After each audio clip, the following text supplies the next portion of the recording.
All right, Kevin back with you with another episode of the Million Dollar Relationships podcast. And today I am here with my friend Rick Martinez. And Rick, man, so awesome to see you today, man.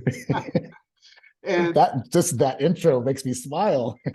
well, I'll tell you, here's the cool thing about this. Even the way I just said, my friend Rick Martinez, when was it that you and I met at one of Jason Gaynord's Mastermind Talks events at dinner the first night?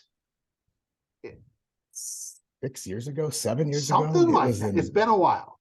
It's been a while. Yeah, and yet, for sure. And what's interesting is you and I had just this great conversation. And I got to give a shout out to Jason Gaynord on this too, because Jason has got a gift for what he does in these mastermind talks, and the way he intentionally places people near each other, and in settings together. And like, you and I ended up sitting together at dinner and had a great conversation. And you and I have really barely talked since then. But yet here we are today, all these years later, and man, we've been talking for, I don't know, almost 15 minutes before we hit the record button and just catching up. And it was like, we just picked up right where we left off, Rick. No doubt. Beautiful thing. It's a beautiful thing. And I had saw you had put a post on Facebook recently, which I was like, oh my gosh, I can't believe I haven't asked Rick to do an interview for the podcast. And so I reached out, and here we are.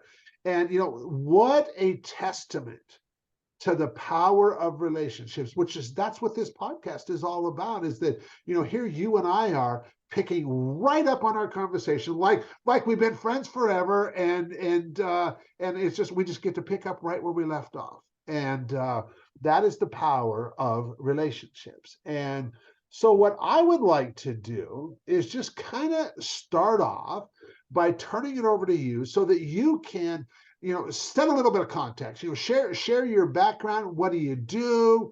Who you serve? What inspires you most about the work that you do? And we'll just kind of start there and give the listeners an idea of like, who is Rick and what's Rick all about? Cool.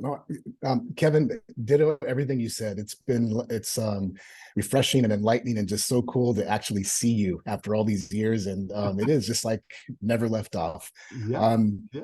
So background. So a lot of people don't know this, but I'm actually a registered nurse. I've been an RN licensed since 1995, and that's been my vocation, if you will. So my vocation has been as an RN for, as of this recording, over 20 something years, for a long time. And so most people don't know me though as a nurse, even though to this day I still keep an active license and I still do some shifts in the emergency department. So my specialty is emergency room and trauma nursing. So that's the like a big picture background as to how I was trained, and there's a lot more to that. But basically, I'm a nurse, and I'm a nurse who in the year 2000 just realized that I think a lot of entrepreneurs and listeners will understand this. I didn't jive with the dollars for hours type of mentality. Yes, I was a professional, and yes, nurses get paid well, but I was limited by the number of shifts you could work, the number of hours, and of course by what a hospital or facility would pay you. And I'm like, there's got to be more. There's got to be more to punching in and doing a great job, doing God's work. But I couldn't see myself spending 20 or 30 years doing that, meaning being an employee, for lack of a better, just to put it real simple. And so in the year 2000, I did something that, at least for me, was taking a huge risk. And I contracted myself directly to a hospital, like me to a hospital, no agency, no middleman. And that was the genesis of a company, which I didn't know was a company. What it was for me was just freedom, because I doubled my salary. When I contracted directly as an RN to a hospital that needed nurses versus contracting to a staffing firm, my salary doubled. So I doubled my income. This was in the year 2000, and it was an eye-opener. Here's the thing. I was still having to go punch in and punch out somewhere, and I was still limited by the number of hours that I could actually physically work as a nurse in a trauma room. And that led to the next thing was, how do I then, how can, I wanted more, not in a selfish way, but I just knew there was more out there. This is how I was raised. And fast forward, Kevin, is brought on some more employees. The way to scale was to build a company. And I didn't know I was building a company.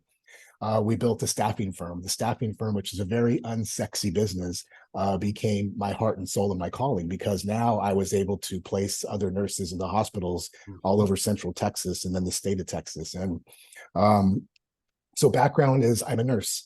What I did was I took nursing, a passion for nursing, and I believe we're able to scale that into a company, a staffing firm. And beyond that is that firm. And again, I'm giving like high level stuff. Just about the time we were at Mastermind Talks was being acquired. So that firm we grew over the course of 14 years or so, and that firm was acquired by a larger organization.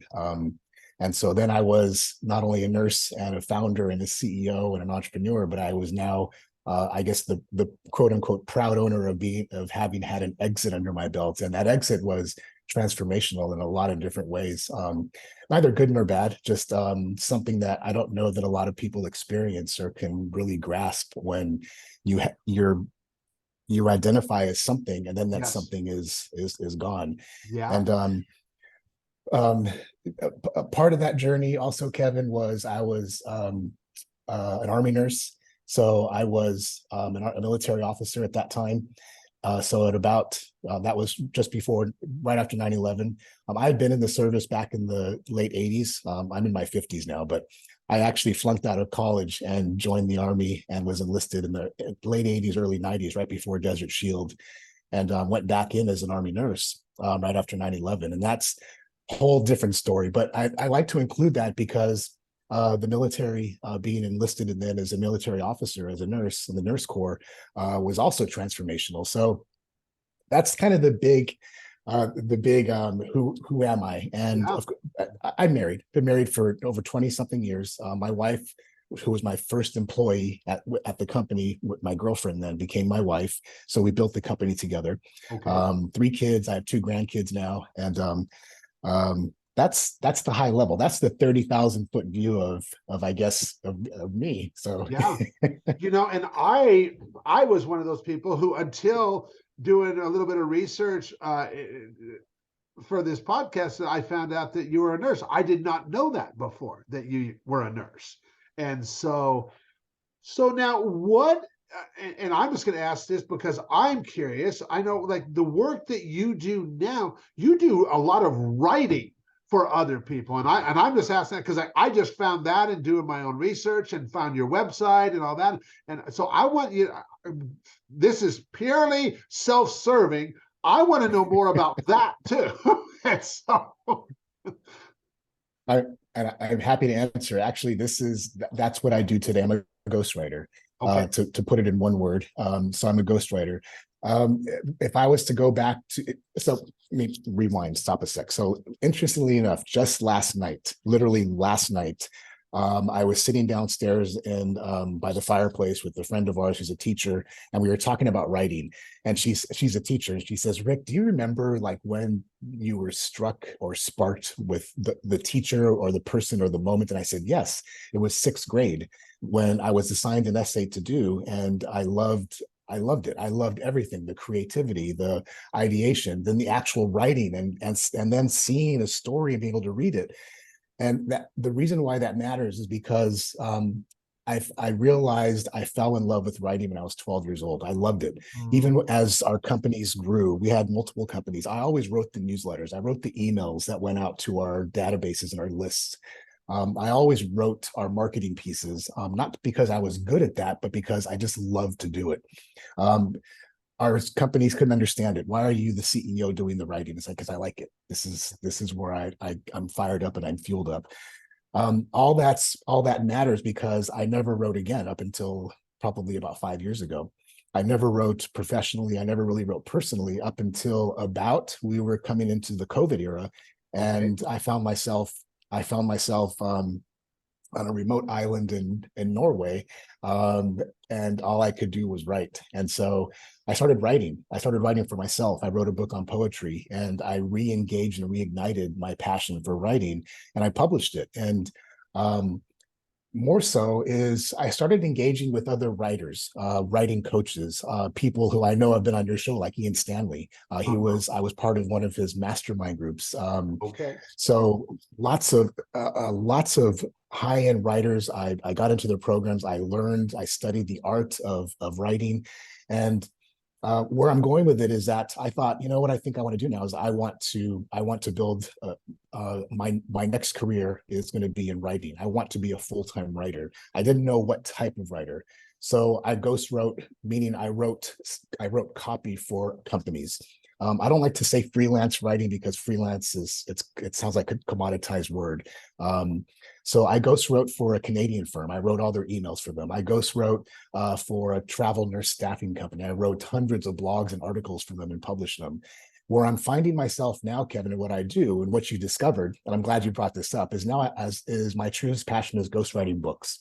Okay. So I ghostwrite books for CEOs and entrepreneurs who generally they're accomplished, they're 7-8 figure types. They're not in the early stages. They've accomplished something, and they have now a story to tell and share that's going to impact the world. So the cherry on top of the writing part is that's what I do. I ghostwrite books for 7-figure, 8-figure CEOs and entrepreneurs. And I currently am working with a couple of clients, and it fires me up every day to know that I'm gonna help a CEO, an entrepreneur, get their story into the world in a book. It fires me up. Wow.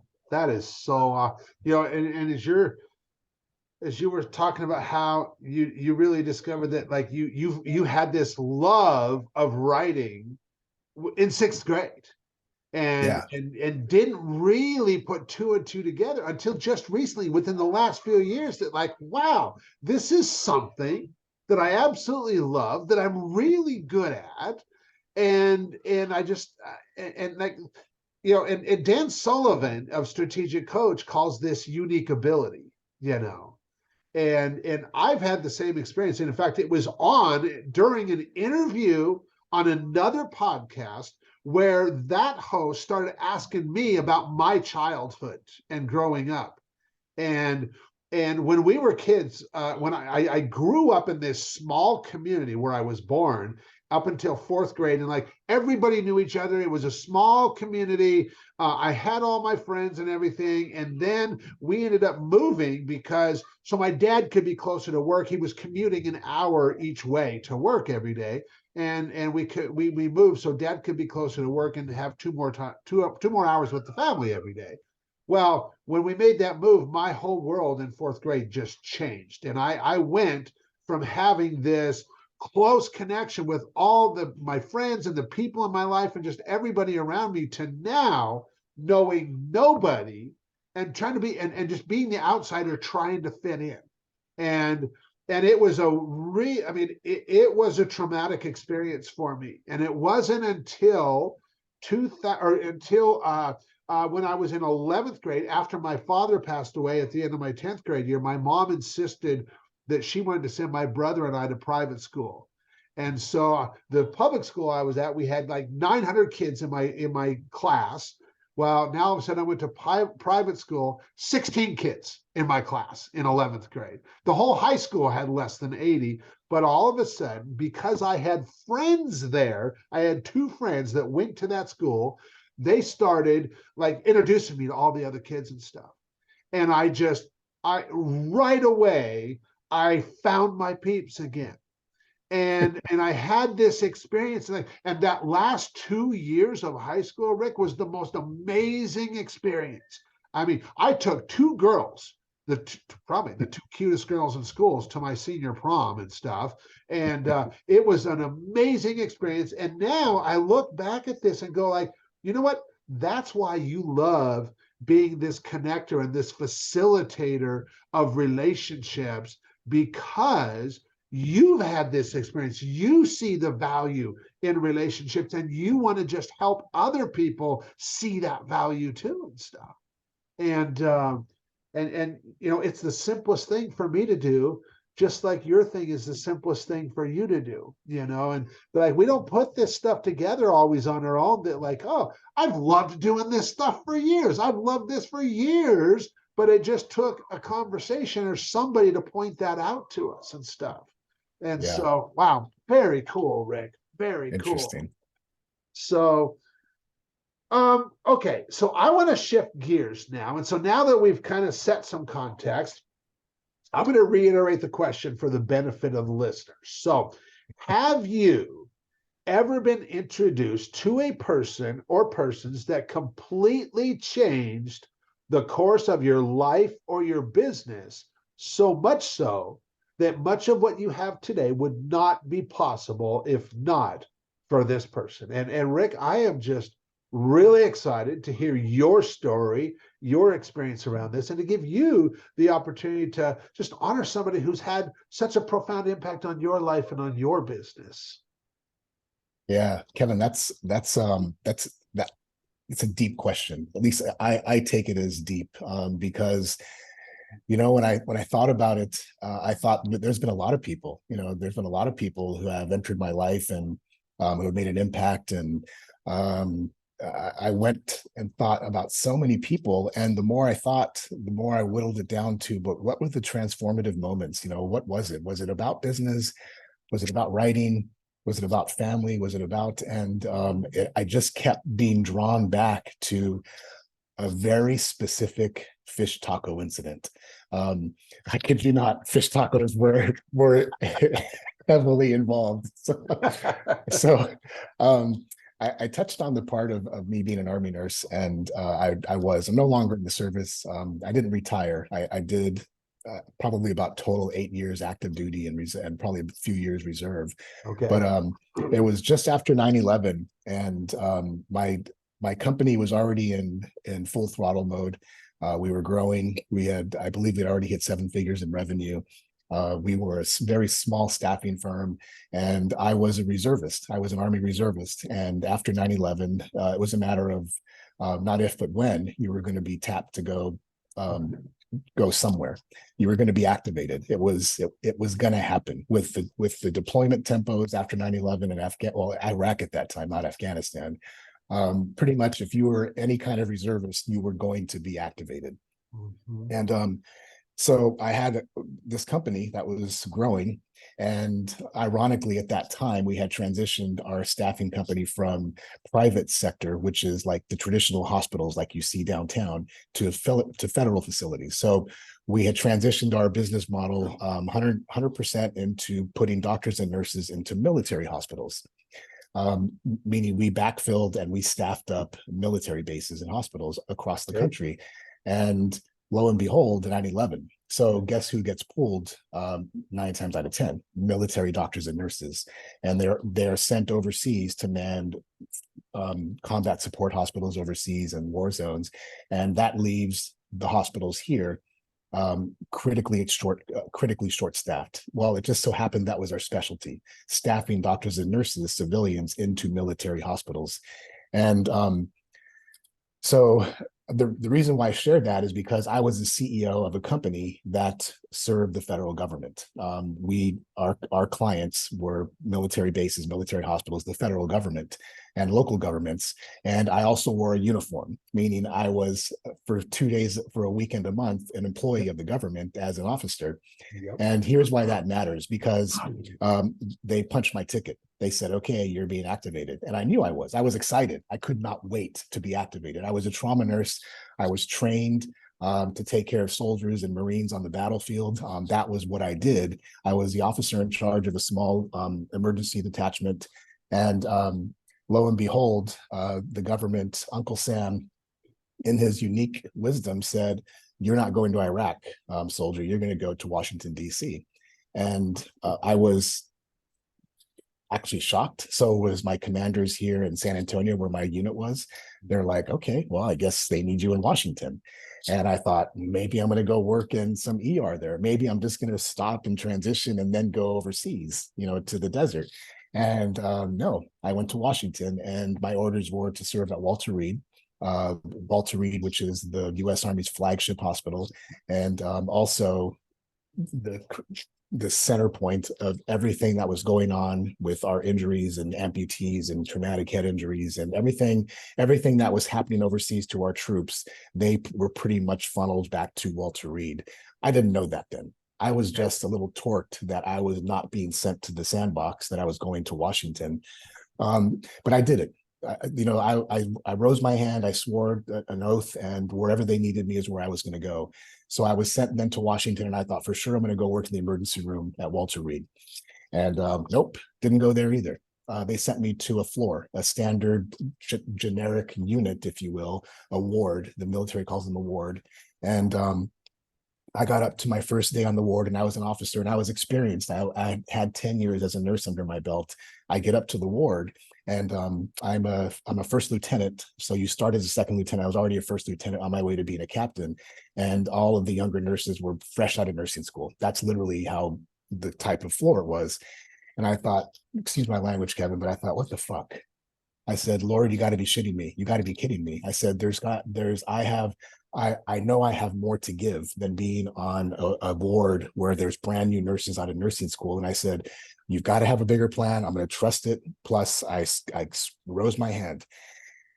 And then I get my CO, my commanding officer, gives me my first assignment. And I go to my first patient's room, brand new to the hospital. I had done my in-processing, opened the patient's door, and I froze. I opened the patient's door, and I literally froze, and my mouth dropped open when I looked at this young man, probably about 20, 21 years old. He was trying to stand up because he saw I was an officer. And I said, no need to stand up. And I looked, and he was missing an ear. He was missing an eye. His mom was sitting next to his bed. And what I realized, he was also missing a leg, and he was trying to stand up because I was an officer entering the room. And I said, I'm your nurse. And he said, no, sir. I said, as I'm telling you this, Kevin, I'm getting chills. And these, because I thought, this is why I'm here. This is why God put me here, why Uncle Sam said, you need to go there, because I knew that while I could have done some good overseas, I was beginning to unfold the reason why I was sent to Washington. And that happened over and over and over. Every single patient was missing a limb, missing an arm, missing both legs. And we would bring them off the planes from the sandbox. And it was day after day. I was sent there for a year and a half. But here's now to answer the question on to why, now that I've given you some context of my year and a half and living in Washington, D.C., where the profoundness, because I was still the CEO of a company. And here's the funny thing is there were civilian nurses at Walter Reed who worked for my company. Wow. And so before I could be activated, I had to sign power of attorney to my company because I couldn't be the owner of a company and I couldn't serve two masters, basically. So I'm in DC, and I couldn't take my family. It was on a company tour. And I lived in an apartment there near the hospital, and I would do jujitsu and CrossFit in between shifts. We worked a lot, and go to the same jujitsu gym and CrossFit gym. CrossFit was fairly new, and got to be friends with a lot of folks. Some of them were Secret Service agents. Kind of cool when I think about it, reflect back. Some of the guys who worked out were Secret Service. Some were, who knows, some three-letter agency, but they were all there meat eaters, pounding away. And one of the guys I became good friends with, a Marine. And is a good guy, and he was single. He's no longer single. He's married with kids today, but he was single, and I kind of became his wingman because we would go out, and I was married and faithful, to be clear, to my wife, but he was always looking penub, and I would be the wingman. We would go out sometimes, and I would drive him home if he needed to. And his name was John James. We became friends, and we'd go to jujitsu together. We go do CrossFit, we go just whatever, hang out, go get a beer after the workout. And then he'd go do his Marine stuff, and I'd go do my Army stuff back at Walter Reed. And one day after jujitsu, he says, hey, bro, he goes, you're working with the amputees, right? And he literally would talk like a Marine, like a meat eater, just like that. And I said, yeah. And he said, come out one day. He goes, take him out to and he knew the hospital. And he said, take him out to a certain place. He goes, and I'm going to do a rotor wag. And I'm like, what the hell? And he goes, yeah. And I said, what do you do? He goes, I fly the president. And I said, what? He goes, I fly Marine One. And I said, you fly President Bush? He goes, yeah, I'm his pilot. And he said it just so like that's his job. Casual. Not to brag. He wasn't Whatever. bragging. He was, yeah, he never even said anything. And I said, you fly Marine One. And he said, well, he goes, it's Marine One when the president's on board, but yeah. And he goes, check it out, bro. And this was before we had like iPhones. And he had like a picture on his cheap old flip phone. And there was the traditional photo of the president waving before he forwards a chopper. And I look at the pilot and I said, that's you. He goes, I told you, I fly him. I'm his pilot. And I said, that's all I can, he said, that's all I can tell you. And I was like, holy shit. I said, you fly Marine One? And he said, yeah. And I said, what'd you do before that? He goes, I picked up troops in the desert. He goes, I was a dust-off pilot. He goes, they would call me, we would swoop in, we'd pick them up off the ground and take them to the hospitals where people like you took care of them. And I was like, holy shit. Suddenly there was a whole new depth to this guy I did jujitsu with. Yeah. And life goes on. We go out sometimes, jujitsu, and then it's coming towards the end of my tour. In other words, I'm going to go back home. My tour of duty is ending. I'm coming back to Texas. And I'm thinking about what I'm going to do next. Do I go back to my company? Because now at this time we had found a CEO who had just explosively grown the company. I'd probably be more of a hindrance. Do I do another startup? I was trying to figure out where I was going to fit in life after this tour of duty. And then especially after seeing these troops, these heroes for a year and a half of my life come in with missing limbs, just torn up. After, in my opinion, after taking care of the finest patients I will ever take care of, our heroes, our war fighters, I thought, what am I going to do next? And so fish tacos. It's probably like the last few weeks. It's in October of 2007. And did jujitsu, and we go out to, me and John, his call sign was Big Jig. That was his, his helmet, Big Jig. Okay. We go out to get fish tacos, and we're sitting there, not drinking, just, we just worked out, still kind of sweaty. And we're at just some random fish taco joint there. And I think it was in Northern Virginia, and we're eating, and he has a soda and I have mine, and we have fish taco. Just imagine two dudes with pieces of foil in front of them, fish tacos. And he's talking to me. And as he's talking, there's pieces of fish taco flying out of his mouth. And I swear to God. And he said, so what you going to do next, bro? And I said, what do you mean? And fish taco flies out. And I'm like, dude. And he goes, what are you going to do next? He goes, you're headed home. And I said, yeah. And it wasn't necessarily deep conversation, just two dudes having tacos about what's next. And he was a career jarhead. So I said, I don't know. I said, I honestly don't know. I don't know if I'm going back to my company. And I shared with him what I just shared with you, that I wasn't sure. I had opportunities, basically. The company that was being built in my absence was now had the ability to provide me the ability to do anything I wanted. And I didn't know what I wanted. And so he's talking and just about whatever, the jujitsu move. And then as the pieces keep flying out of his mouth, he said something. He said, heroes to zeros, bro. And I said, what? And he goes, heroes to zeros. And I said, I stopped. I froze, even the way I'm doing now. I said, what do you mean? He goes, you've been taking care of our heroes. He goes, you can't go back to taking care of zeros. And I was like, fuck. Wow. I even today, I still grapple with that sentence he said, because we need nurses here. We need people, caregivers in our hospitals. But I thought to myself, I can't go backwards.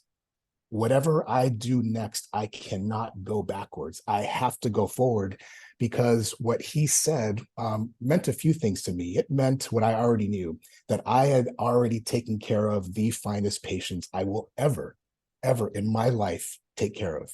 Soldiers, Marines, airmen, SEALs, you name it. Walter Reed, we got them all, from the tier 1 operators to the grunts who just got a leg blown off in a Humvee.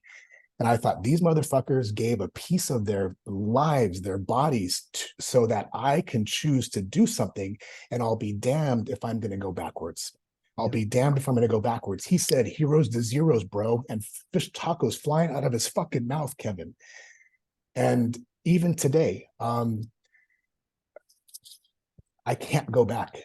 Yeah. I cannot. When I wake up in the morning, I feel it is part of my moral duty, my obligation, something just my fiber now that every day I look up and my eyes open and I'm like, fucking A, I'm alive. I am fucking alive today. I have the opportunity today now to go make a difference in whatever that is, whether it's loving my kids, my wife, writing a book for my client, whatever it is. But heroes to zeros, that sentence, he didn't mean anything by it. He was just a jarhead pilot who said, heroes to zeros, bro. You can't go back. Yeah. And it changed me. I think about that every single day. I kid you not. I swear to God. So when you ask the question, the person or the moment, there's a lot of people, my parents, mentors, coaches. Last week, I had dinner with a bunch of strategic coach guys in Chicago 2 weeks ago, and all of them had some really, really heavy stuff that we shared. But the thing that just floats to the top, that continues to shine and glow, the thing that, man, powers me up every morning is that fish taco moment when Big Jig, when John James said heroes to zeros. And that's it. Yeah. Can't go back, period. Yeah. You gotta keep pressing forward, growing, discovering, and becoming the best version of you that you can be, so that you can make your biggest impact in this world, whatever that ends up being. And Tony Grubmeyer is a good friend of mine, and him and I were talking just recently, and he was telling me, he's like, Kevin, he's like, when you look, at where you're at right now, he's like, and what's already been accomplished, where all that you've achieved to get to where you are right now. But yet, from where you are right now, you start looking at, like, where you'll be in 6 months from now, where you'll be in a year from now, where you'll be in 2 years, 5 years. And it's kind of like what you just said. You can't go back. You gotta, I look, like, I've accomplished a lot in my life. And here, I will be 58 in a couple months here. And at 58, Rick, I feel like I'm just now starting to figure shit out. Yep. and, Oh yeah. And I'm just, and you're right. I look at what we've already achieved. Excuse me. And I just so enjoy and relish the discovery process, and just the figuring it out, and the growth, and just continuing to become as good at my craft, and using hold on, I'm gonna take a drink. And using my unique abilities to be the best possible steward that I can with what I've been given, and the best possible steward of the relationships that I've created all these years, and be the best possible conduit of trust for the people in my life, and just continue to just intentionally focus on becoming better, that day by day continual growth, and yeah, that is, that whole story you shared just hit home in such a powerful way. And I'm sure, Rick, that I am not the only one that story hit home with. Anybody listening to this, man, and that is, I know I told you before we hit the record button that hosting this podcast for the last year and a half has been the most rewarding thing I've done in my 27-year entrepreneurial career. And what the conversation that you and I have just had here is another example of why that is true. I'm just hanging on everything that you shared, and you just, like, sharing straight from the heart. And we definitely delivered on the promise of, I will, this podcast is to inspire other entrepreneurs to place an intentional focus on creating more real, meaningful, rewarding, and profitable relationships in their life. Because as entrepreneurs, I firmly believe that relationships are the most valuable asset we possess. Everything else stems from that, you know. And so, Rick, for anybody listening to this like, dang, Kev, man, I really like this Rick guy.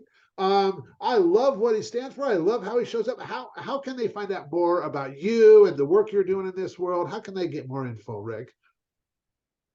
Yeah, no, I appreciate that.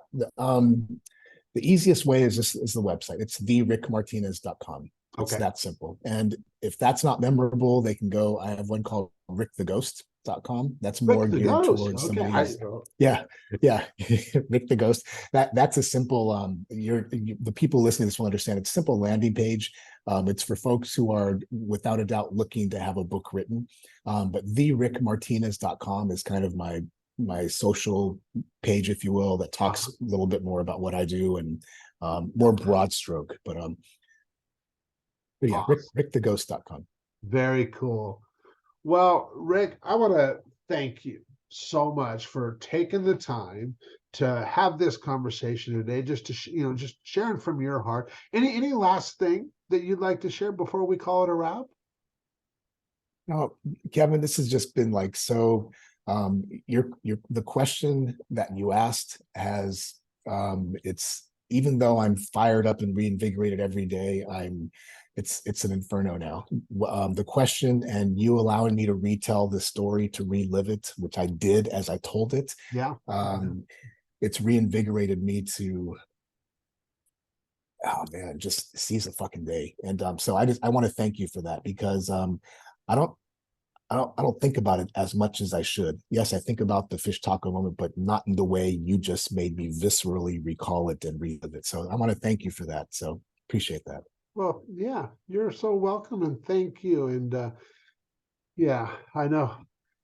Yeah, I'll just leave it there because I'm just still kind of like just trying to take all this in, but that was amazing. So Rick, thank you as well. Just appreciate you, man. Appreciate you so much. Thanks, homie. I appreciate you having me on here.